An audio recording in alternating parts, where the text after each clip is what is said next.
ये दृश्य है प्रधानमंत्री नरेंद्र मोदी के जीवन पर बनी एक शॉर्ट फिल्म चलो जीते हैं का। गांव में एक नाटक का मंचन हो रहा है। मंदिर का सीन है। एक पंडित जी मंत्र पढ़ रहे हैं। एक बच्चा भागता हुआ आता है और पुजारी से पीले फूल का प्रसाद मांगता है। पंडित जी, मेरी बहन को बहुत बुखार है, मुझे उसके लिए एक पीला फूल चाहिए। बच्चे की बहन बीमार है। उसे ठीक करने के लिए पीले फूल का प्रसाद लाने के लिए माँ ने बोला है, लेकिन पुजारी उस बच्चे को धुतकार देता है। भगवान अपना प्रसाद तुम जैसे लोगों को नहीं देता, चल निकल यहाँ से। क्योंकि वो निचली जाति का है। पुजारी के कहने पर मंदिर में ही उस बच्चे की पिटाई भी होती है और अंत में उसकी बहन की जान नहीं बच पाती। फिल्म के अनुसार इस नाटक का बालक नरेंद्र के मन पर बहुत गहरा प्रभाव पड़ा।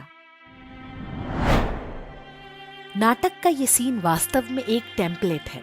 किसी भी व्यक्ति को महान साबित करना हो तो उसकी कहानी इस खांचे में फिट कर दीजिए। ब्राह्मणों ने बहुत अत्याचार किए, फिर भी फलां व्यक्ति यहाँ तक पहुंच गया। आपको महान बनने से कोई नहीं रोक सकता। ब्राह्मणों द्वारा अत्याचार एक आजमाया हुआ सुपरहिट फॉर्मूला है। नरेंद्र मोदी के जीवन पर लिखी किसी पुस्तक में ऐसी किसी घटना का कोई वर्णन नहीं मिलता। स्वयं नरेंद्र मोदी ने बचपन में हुई किसी ऐसी घटना के बारे में नहीं बताया है। लेकिन स्वयंभू राष्ट्रवादी चैनल जी न्यूज ने जब उनके जीवन पर यह शॉर्ट फिल्म बनाई तो बड़े सहज ढंग से ये दृश्य डाल दिया। चलो जीते हैं शॉर्ट फिल्म कथित रूप से नरेंद्र मोदी के जीवन पर आधारित है, इसलिए उसे वर्ष 2019 का राष्ट्रीय फिल्म पुरस्कार भी मिल गया। कुछ वर्ष पहले योग गुरु बाबा रामदेव को जब महान बनने का चस्का लगा था, तब डिस्कवरी चैनल पर उनके बारे में एक सीरीज दिखाई गई। इसमें एक सीन था जिसके अनुसार बाबा रामदेव को बचपन में गांव के दुष्ट पंडितों ने बहुत सताया। वो उन्हें मंदिर में नहीं जाने देते थे। अनपढ़ ज्ञानी मूर्ख, लालटेन दिखाने के बाद भी अमावस का आसमान काला ही रहता है और यही अंधकार तुम्हारी औकात हमेशा रहेगी। बाद में पता चला कि बाबा रामदेव के पिता गांव के सरपंच हुआ करते थे और अत्याचार की ऐसी कोई घटना कभी नहीं हुई। ऐसी कहानियां सुनकर लगता है कि दुनिया में हर कोई ब्राह्मणवाद से परेशान है। ट्विटर के अमेरिकी मालिक जैक डोर्जी से लेकर 3 तलाक के समर्थन में तख्ती लेकर खड़ी काली गठरियों तक। दिल्ली के सिंघू बॉर्डर पर जब खालिस्तानियों ने गरीब व्यक्ति के हाथ पांव काट दिए, तब भी वामपंथियों ने ब्राह्मणवाद को ही दोषी ठहराया। अब बस अंटार्कटिका की बर्फ पिघलने और कोरोना वायरस से मौत के लिए ब्राह्मणवाद को दोषी ठहराया जाना शेष है। वामपंथी हो, जिहादी हो, लिबरल हो, प्रोग्रेसिव हो, वोक हो या धरती पर जीव का कोई भी रूप हो, हर कोई ब्राह्मणिकल पैट्रियार्की को स्मैश करने को उतावला है। ब्राह्मण सब पर अत्याचार कर रहे हैं और हर कोई उनसे पीड़ित है। रही सही कसर हिंदी फिल्मों ने पूरी कर दी। फिल्मी कहानियों में हर पंडित पुजारी के लिए लालची होना अनिवार्य शर्त है। भीमराव अंबेडकर को एक ब्राह्मण ने ही पढ़ाया लिखाया और उन्हें अपना सरनेम दिया, लेकिन अंबेडकर भी तभी महान बने जब ये सिद्ध कर दिया गया कि उन्हें पंडितों ने बहुत परेशान किया। जबकि तथ्य ये है कि अंबेडकर को यदि किसी एक पंडित ने परेशान किया तो उसका नाम पंडित जवाहरलाल नेहरू था, लेकिन नेहरू जी का तो नाम भी लेना अपराध है। वास्तव में एक समुदाय के रूप में ब्राह्मणों के विरुद्ध ये दुष्प्रचार बहुत गंभीर विषय है। जब हम ब्राह्मण कहते हैं तो इसका अर्थ किसी जाति से नहीं बल्कि एक पहचान से है। आवश्यक नहीं कि हर सन्यासी या पुजारी जाति से ब्राह्मण ही हो। ब्राह्मणों के विरुद्ध इस प्रायोजित घृणा का शिकार सभी को होना पड़ रहा है। इनमें कई पिछड़ी जातियों के संत महात्मा भी हैं।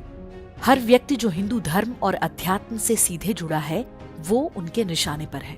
नरेंद्र मोदी और बाबा रामदेव भी, क्योंकि उन्हें भी वो ब्राह्मणवादी और मनुवादी ही मानते हैं। प्रसिद्ध इतिहासकार सीताराम गोयल ने अपनी पुस्तक papacy it's doctrine and history में लिखा है, ईसाई मिशनरियां शुरू से ही समझ गई थी कि हिंदू समाज को नष्ट करने के उनके रास्ते में ब्राह्मण सबसे बड़ी बाधा है। इसलिए सेंट जेवियर ने धर्मांतरण के अपने प्रयासों के लिए ब्राह्मणों के विरोध को मूल मंत्र बनाया। ईसाई मिशनरियों के नेतृत्व में हो रहे दुष्प्रचार का परिणाम है कि आज अधिकांश लोग सहज रूप से मान चुके हैं कि ब्राह्मण अत्याचारी और शोषक होते हैं। हर किसी को लगता है कि उसकी परेशानियों का कारण ब्राह्मण है। क्या आपने सोचा है कि ब्राह्मणों के इस खलनायकीकरण का परिणाम क्या होगा? हो सकता है आपने इसकी कल्पना अभी नहीं की हो, लेकिन इस षड्यंत्र को रचने वालों के लक्ष्य बहुत स्पष्ट हैं। वो ब्राह्मणों के नरसंहार की तैयारी में हैं। वो चाहते हैं कि हिंदुओं की सभी जातियों के लोग ब्राह्मणों के शत्रु बन जाएं और सब आपस में ही कट मरे। ये कोई कोरी कल्पना नहीं है। स्वतंत्रता के बाद ब्राह्मणों के नरसंहार के 3 छोटे प्रयोग हो चुके हैं। वर्ष 1948 में गांधी की हत्या के बाद महाराष्ट्रियन ब्राह्मणों की बड़े पैमाने पर हत्याएं करवाई गईं। अहिंसा के पुजारी महात्मा गांधी की मौत का बदला लेने के लिए हजारों ब्राह्मण मारे गए थे। उनकी गलती ये थी कि वो नाथूराम गोडसे की जाति के थे। वर्ष 1967 में दिल्ली के बोट क्लब पर साधु सन्यासियों पर इंदिरा गांधी ने गोलियां चलवाई थी। उस घटना में भी सैकड़ों साधु संतों की जान गई थी और इनमें अधिकांश ब्राह्मण, यादव, गुर्जर और अन्य गोपालक जातियों के लोग थे। वे गोवध पर प्रतिबंध की मांग कर रहे थे। 90 के दशक में कश्मीरी पंडितों का नरसंहार हुआ। इसे यह कहकर सही ठहराया गया कि पंडित अधिक संपन्न थे, इसलिए जो हुआ ठीक हुआ। आज भी पालघर से लेकर देश भर के मंदिरों में आए दिन पुजारियों की हत्या के पीछे यही घृणा काम कर रही है। अभी ये सारे नरसंहार एक सीमित क्षेत्र में हुए हैं, लेकिन जिस पैमाने पर ब्राह्मणों, पुजारियों और साधु संतों के प्रति घृणा के बीज बोए जा रहे हैं, उसे समाज ने नहीं समझा तो आने वाले दिनों में परिणाम भयावह हो सकते हैं। ईसाई मिशनरियों, जिहादियों और वामपंथियों की तिकड़ी उसी दिन की प्रतीक्षा में है।